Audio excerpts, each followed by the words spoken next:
Deep within the suffocating silence of the Appalachian Mountains in West Virginia, a tragedy was unfolding that the world was never meant to see. The ancient forest, usually a place of majestic beauty, had transformed into a freezing prison of gray mist and decaying leaves. Here, a golden retriever named Hope was fighting a battle that no living soul should ever have to endure. She was a ghost of the beautiful dog she once was. Her once lustrous golden coat was now a matted disaster of hardened mud, painful burrs, and the filth of the wilderness. Every step she took was an agonizing testament to a mother's love, her paws raw and bleeding, leaving faint crimson stamps on the unforgiving frozen earth. She was vibrating not just from the biting wind that sliced through the trees, but from a terrifying weakness that threatened to stop her heart at any moment.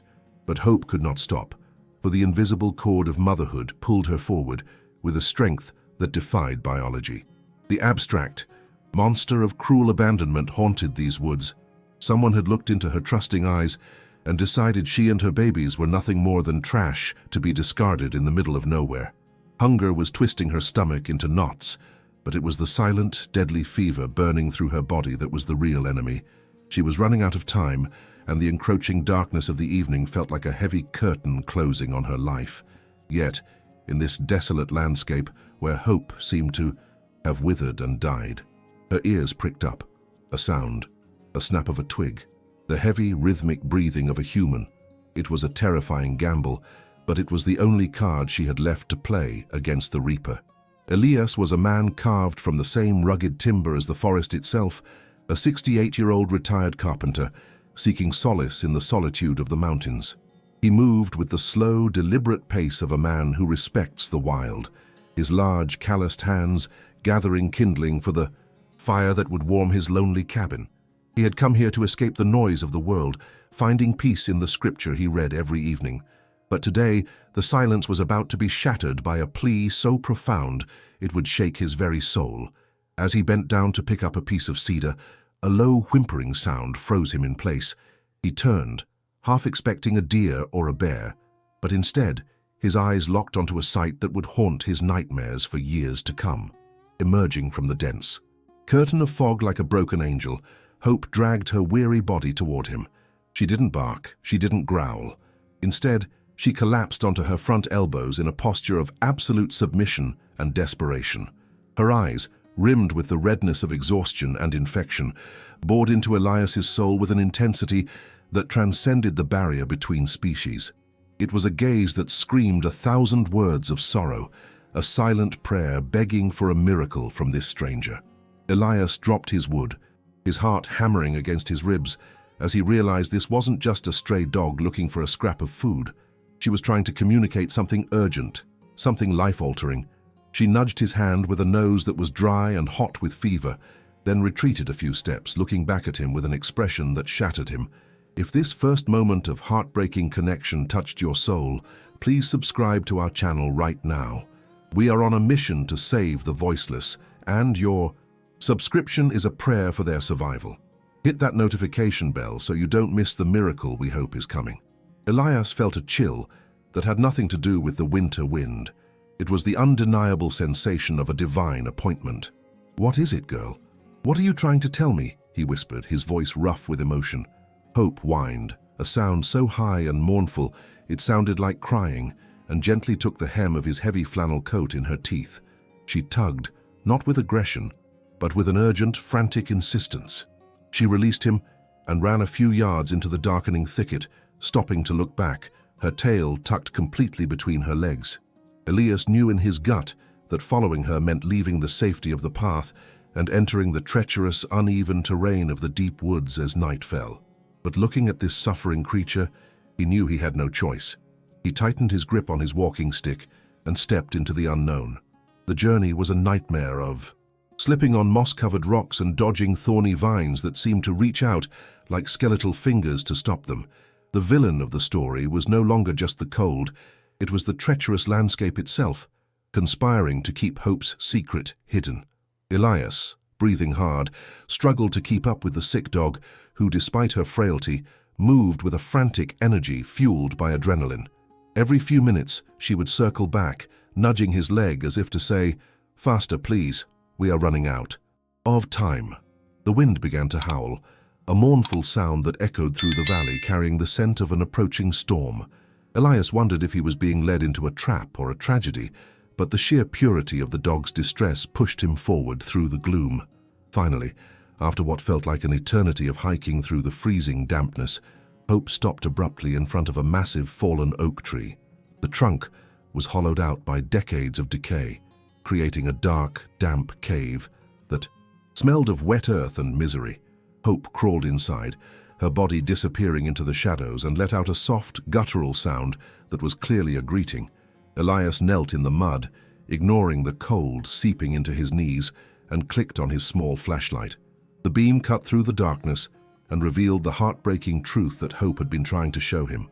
Inside that rotting log, huddled together in a desperate pile of fur and shivering limbs, were 4 tiny puppies. But they weren't sleeping peaceful puppy sleep. They were fighting for every breath. The scene was a devastating portrait of neglect. The puppies were barely moving, their tiny bodies ravaged by the damp cold and starvation. Their eyes were sealed shut with thick green crust from a severe infection, and the sound of their breathing was a terrifying chorus of wheezes and rattles. Pneumonia had set in, a silent killer that was moments away from claiming them. Hope curled around them, licking their cold faces frantically, trying to transfer her remaining body heat to them, looking up at Elias with eyes that asked the ultimate question, "Can you save them?" Elias felt tears prick his eyes as the weight of the situation crashed down on him. The mother was dying, the babies were critical, and they were miles from civilization, but the worst was yet to come. As Elias reached in to touch one of the puppies, he realized the magnitude of the obstacle before him, the storm that had been threatening all. Afternoon suddenly broke, unleashing a torrent of freezing rain that turned the forest floor into a slide of mud. He was one old man, alone in the wilderness, facing a mother dog too weak to walk back, and 4 puppies that couldn't regulate their body temperature. He couldn't carry them all. The path back was steep and deadly slippery. Panic began to rise in his chest. If he left them to get help, they would die of hypothermia before he returned. If he tried to take them, he risked falling and killing them all. The invisible villain of cruel circumstance was laughing at them, tightening its grip on this innocent family. This is the moment where faith is tested. Do you believe God sends angels to help those who suffer? Leave a like on this video to send a prayer of strength to Elias and Hope. May God bless every single person who loves animals and supports their rescue. Let's see if they can survive the storm. The heavens had opened up with a vengeance, turning the forest into a chaotic blur of freezing water and shadow. Elias stood shivering in the downpour, staring at the 4 fragile lives huddled in the rotting log. He knew he couldn't carry them in his hands. The terrain was too steep, and he needed his walking stick to keep from plummeting down the ravine. With hands shaking from the biting cold, he made a decision that only a true hero would make. He unzipped his heavy flannel coat, his only shield against the hypothermia waiting to claim him, and took it off. The icy wind immediately slashed through his thin undershirt, stabbing his skin like 1,000 needles, but he didn't hesitate. He tied the sleeves together, creating a makeshift sling, a warm kangaroo pouch designed to hold the most precious cargo he had ever carried. Hope watched him with an intensity that was almost human, her body trembling violently as the rain soaked her matted fur. She seemed to understand that this strange man was dismantling his own safety to build a lifeline for her. Children. Elias knelt in the mud, whispering soft, rhythmic reassurances to the terrified mother. "I've got them, girl. I promise I won't let them fall," he murmured. One by one, he scooped up the puppies. They were shockingly light, like hollow bird bones wrapped in cold fur. As he placed them into the sling against his chest, they didn't even whimper. They were too weak to protest, simply piling onto each other in search of the fading warmth. The silence of the puppies was more terrifying to Elias than the howling wind. It was the silence of life fading away. The journey back up the mountain was a grueling test of endurance that would have broken a younger man. The path had dissolved into a slick slide of mud and wet leaves. Every step was a battle for traction. Elias clutched the bundle against his chest with one arm, using his other hand to jam his walking stick into the earth, anchoring himself against the gale. Hope stayed glued to his side, pressing her body against his leg. Every time he swayed, She was exhausted, her head hanging low, but her maternal instinct was a fuel more powerful than any adrenaline. She was guiding him, her eyes constantly darting between the treacherous path ahead and the bundle on his chest. The bond between man and beast was solidifying in the crucible of this storm, a silent pact of survival. But the mountain was not ready to let them go without a fight. About halfway to the cabin, disaster nearly struck. Elias stepped onto a patch of moss-covered rock that looked solid, but was as slippery as ice. His boot lost traction and his legs flew out from under him. He felt gravity yanking him backward toward a steep drop-off filled with jagged rocks. Time seemed to slow down. In that split second, his only thought wasn't for his own bones but for the babies strapped to his chest. He twisted his body violently in mid-air to land on his shoulder rather than his front, absorbing the brutal impact to protect the puppies. A sharp cry of pain escaped his lips as he hit the ground hard, the breath knocked out of him. For a terrifying moment he lay there in the mud, stunned and gasping, raindrops hammering his face. He feared the worst. Had he crushed them? Had he failed? Suddenly, he felt a frantic, warm tongue on his face. Hope was standing over him, whining a high-pitched distress signal, licking the rain and mud from his cheek. Her eyes were wide with panic, imploring him to get up. "I'm okay. I'm okay," Elias wheezed, forcing himself to sit up despite the searing pain in his shoulder. He checked the pouch immediately. The puppies were tumbled together but safe, shielded by his sacrifice. Seeing Hope's terrified face, he realized she wasn't just worried about her pups anymore. She was worried about him. She nudged his good arm with her nose, offering her strength to help him rise. Getting back on his feet was a monumental effort. Elias was soaked to the bone, his body temperature dropping dangerously. His hands were numb, clumsy blocks of ice, making it hard to grip his staff. But looking at Hope, he saw a new expression. Trust. Absolute, unwavering trust. She no longer looked back at the woods. She looked only at him. She led the way now, picking the safest spots through the underbrush, pausing to make sure he was following. It was a slow, agonizing march. The wind screamed through the trees like a banshee, trying to push them back, but Elias leaned into it, fueled by the image of the four tiny lives resting against his heart. He could feel their faint heartbeats fluttering against his chest, a fragile rhythm that he swore to protect. The darkness was almost absolute now, the only light coming from the occasional flash of lightning that illuminated the skeletal branches of the trees. Elias's legs burned with lactic acid, and his lungs felt like they were filled with broken glass. He began to pray aloud, his voice lost in the wind, asking for just a little more strength, just a few more yards. Hope seemed to sense his flagging energy. She let out a soft bark, not of warning but of encouragement, and wagged her tail for the first time, a slow, heavy movement, but a signal nonetheless. "Almost there, little mama," Elias gritted out through chattering teeth. "We are almost home." Then, through the veil of rain, a miraculous shape appeared, the sharp, dark outline of his cabin roof. It looked like a castle, a sanctuary amidst the chaos. The sight gave them a second wind. They stumbled the last 100 yards, slipping and sliding, desperation lending speed to their heavy limbs. When they finally reached the porch, Elias fumbled with the latch, his frozen fingers barely working. Hope crowded close to his legs, shivering so violently her teeth clicked. The door swung open, revealing the warm, dim interior of the cabin. The smell of cedar and old paper rushed out to meet them, the scent of safety. They collapsed inside, the door slamming shut against the storm. Instantly, cutting off the roar of the wind. The silence that followed was heavy and filled with tension. Elias didn't take a moment to rest.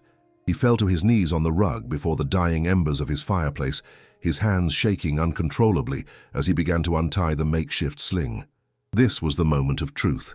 They had survived the mountain, the fall, and the freezing rain. But as Elias peeled back the wet layers of flannel, a cold knot of dread formed in his stomach. The puppies were motionless. They lay in a pile, limp and unresponsive, their tiny chests barely rising. Hope let out a sound that broke Elias's heart all over again, a low, mournful moan that started deep in her throat. She pushed her nose into the pile of her babies, nudging them, licking them aggressively, trying to wake them up. They didn't react. The journey had taken everything they had. Elias looked at the mother dog, then at the lifeless forms, and realized the rescue mission hadn't ended at the door. It had just shifted battlefields. The cold was no longer the enemy. Now it was death itself creeping into his living room. He looked into Hope's eyes, which were filled with a terrifying question. Did we make it in time? Elias didn't have an answer yet. This is the hardest part. The storm is over, but the battle for their lives is just beginning. If you are rooting for this brave mother and her babies, please hit the like button to help us spread this story.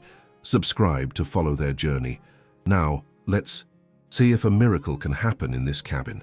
The cabin was warm now, the wood stove roaring with a fierce intensity, but the atmosphere in the room was colder than the grave. Elias moved with the frantic precision of a field medic, laying the 4 limp puppies on a thick quilt in front of the hearth. They were terrifyingly still, their bodies unresponsive to the heat radiating from the fire. Hope paced around them in tight, anxious circles, her nails clicking on the wooden floorboards, letting out short, sharp whines that sounded like questions Elias was afraid to answer. She nudged the smallest puppy, a tiny male that looked more like a drowned rat than a dog, but he didn't move. The silence in the room was deafening, broken only by the crackle of the wood and the ragged breathing of the mother dog. Elias knew that warmth alone wouldn't save them. Their blood sugar had likely crashed to fatal levels. He scrambled to his small kitchen, his hands trembling as he mixed warm water with honey, creating a makeshift glucose syrup. He didn't have a syringe, so he dipped his rough finger into the sticky mixture and gently pried open the first puppy's mouth. "Come on, little one. Fight," he whispered, rubbing the sweet liquid onto the pale gums. He repeated the process for all 4, his heart sinking with each second that passed without a reaction. It felt like trying to restart a stalled engine with an AA battery. Hope watched him, her head cocked, her eyes wide and glassy, seemingly understanding that this man was performing a ritual of life or death. Suddenly the crisis deepened. The smallest puppy, the runt, let out a horrifying gasp and then stopped breathing altogether. His tiny chest went still. Elias felt a surge of pure panic. He couldn't let this happen. He hadn't walked through hell just to watch them die in front of the fire. Acting on instinct, he picked up the fragile creature, cradling it in his massive hands. He began to rub the puppy's chest, vigorously with a rough towel, simulating the mother's tongue, trying to stimulate the heart. "Breathe," he commanded, his voice cracking. He brought the puppy up to his face and breathed warm air into its nose, a desperate human attempt at CPR on a body that fit in his palm. Minutes stretched into hours. Hope stopped pacing and pressed her body against Elias's leg, trembling. She wasn't interfering, she was lending him her spirit. And then, a miracle, a tiny cough, a twitch. The runt's chest heaved once, twice, and he let out a weak, high-pitched squeak. It was the sweetest sound Elias had ever heard. One by one, as the sugar hit their systems and the warmth penetrated their bones, the other puppies began to squirm. It wasn't a full recovery, but it was life. They were fighting back. Elias slumped back against his armchair, sweat dripping from his forehead, tears of relief mingling with the dirt on his face. They had survived the night, but he knew the battle was far from won. The rattling in their lungs was still there, loud and ominous. As dawn broke, painting the sky in shades of bruised purple and grey, Elias didn't hesitate. The storm had passed, leaving the roads treacherous but passable. He bundled the puppies into a laundry basket, lined with warm towels, and helped a weak Hope into the passenger seat of his battered old pickup truck. The drive to the veterinary clinic in the nearest town was a white-knuckle ride over slick mountain roads. Hope kept her nose buried in the basket the entire time, checking her babies every time the truck hit a bump. Elias drove with one hand on the wheel and the other reaching out to stroke Hope's head, silently promising her that he would spend every last penny of his savings if that's what it took to save them. The arrival at the clinic was a blur of urgency. The veterinary team, seeing the state of the animals, rushed them straight to the back. Dr. Sarah, a seasoned vet who had seen everything, looked grim as she listened to the puppies' chests with her stethoscope. Her expression darkened with every heartbeat she counted. She looked at Elias, her eyes filled with sympathy but devoid of false hope. "Elias, I need to be honest," she said, her voice grave. "This is severe aspiration pneumonia combined with advanced hypothermia. Their white blood cell counts are through the roof. They are critically septic. She pointed to the X-rays on the screen. Their tiny lungs were almost completely white, filled with fluid. The revelation hit Elias like a physical blow. He had thought the warmth had saved them, but the infection was a ticking time bomb inside their bodies. "And the mother?" he asked, his voice barely a whisper. Dr. Sarah sighed. "She's not much better. She has heartworms, she's severely anemic, and her body is shutting down from exhaustion. She gave everything she had to keep them alive in those woods. Literally everything." Hope was lying on the metal examination table, an IV drip already inserted, into her leg, looking small and defeated. She wasn't looking at the humans. Her eyes were fixed on the glass incubator where her puppies were being hooked up to oxygen tubes. It was a heartbreaking tableau of maternal sacrifice. The next 6 hours were agonizing. It was a game of waiting, a standoff with death. The clinic became a battleground. The puppies were placed in an oxygen chamber, looking like tiny astronauts fighting for air. Tubes and wires monitored their erratic heartbeats. Elias refused to leave the waiting room, pacing the linoleum floor until he wore a path in it. Every time the door to the back opened, his heart stopped, fearing the bad news. He watched through the glass partition as the vet techs worked tirelessly, suctioning fluid from the puppy's lungs and administering aggressive antibiotics. It was modern medicine against the cruel indifference of nature. Hope, despite her own condition, refused to sleep. From her cage in the recovery ward, she kept a vigil, her nose pressed against the bars, whining softly whenever the machines beeped too loudly. She was the anchor. Dr. Sarah came out to Elias, looking exhausted. "The runt, the little male," she started, and Elias stopped breathing. "He crashed again. We had to resuscitate him." Elias closed his eyes, gripping his Bible. "But," she continued, a faint smile touching her lips, "he came back. He's fighting, Elias. They all are. I've never seen a will to live like this. It's like they know they're safe now." Then the turning point arrived late that evening. A nurse beckoned Elias to the back. "You should see this," she whispered. Elias walked in softly. Inside the oxygen chamber, the puppies were no longer limp piles of fur. They were moving. The rattling sound in their breathing had quieted to a soft rhythm, but the real miracle was Hope. The nurses had opened her cage door, and she had dragged herself over to the glass of the incubator. She was licking the glass, her tail giving a slow rhythmic thump-thump-thump against the floor. It was a weak wag, but it was the first sign of joy since he had found her in the woods. Dr. Sarah stood beside Elias, checking a chart. "The fever has broken," she announced, the relief evident in her voice. "The antibiotics are working faster than we expected. It's truly remarkable. Statistically, they shouldn't have survived the night in that log. Whatever you did in that cabin, Elias, you bought them the time they needed." Elias looked at the dogs, the angels he had plucked from the jaws of death, and felt a warmth spread through his chest that had nothing to do with the room temperature. They weren't just surviving, they were winning. The danger wasn't completely over. There would be weeks of recovery, expensive medicines, and round-the-clock care. But looking at Hope's golden eyes, now clear and focused on him, Elias saw the spark of life return. She let out a soft woof, a sound that wasn't a beg or a cry, but a statement. She was telling him she was ready to live. The heavy shroud of tragedy that had hung over them since the woods began to lift, replaced by the bright, fragile light of a second chance.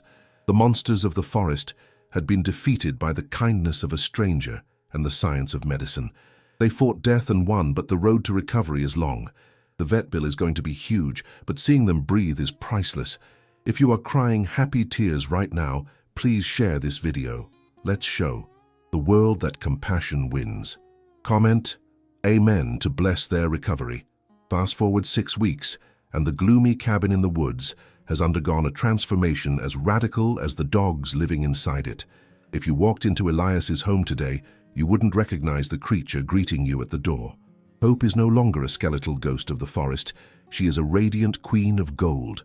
Her coat, once a matted disaster of mud and burrs, has grown back thick, lustrous, and soft as silk, shimmering in the sunlight like polished amber.